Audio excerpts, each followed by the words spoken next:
Saudara, pemerintah Kabupaten Aceh Besar mulai mengoperasikan laboratorium PCR guna mendiagnosis COVID-19.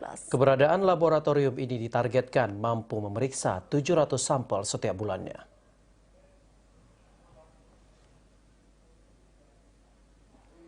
Pemerintah Kabupaten Aceh Besar mulai mengoperasikan laboratorium PCR guna mendiagnosis COVID-19.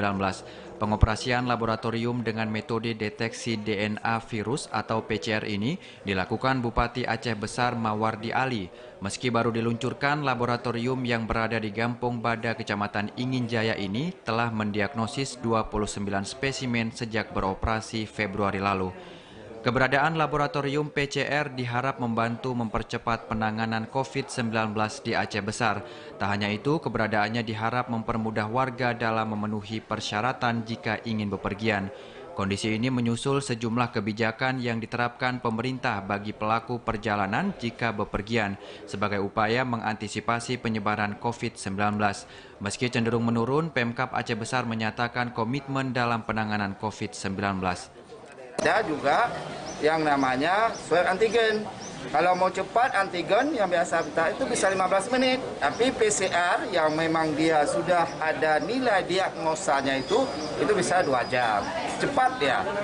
Yang dulunya bisa 4 hari dan sebagainya, sekarang di sini sudah bisa. Dengan kemampuan menguji 24 spesimen per hari, Lab PCR Aceh Besar diharap mampu melakukan tes terhadap 700 sampel setiap bulannya. Kemampuan alat PCR ini nanti rata-rata perharinya sampai 24 orang yang bisa dilakukan pemeriksaan di PCR Aceh Besar. Insya Allah kami bisa cover sekitar 5.700 per tahun.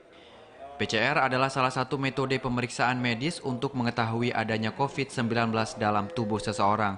Selain metode ini, pemeriksaan juga dapat dilakukan dengan metode rapid test, swab, dan berbeda dengan metode rapid test yang mengambil sampel darah, metode swab PCR dilakukan dengan mengambil sampel rongga nasofaring dan atau orofaring.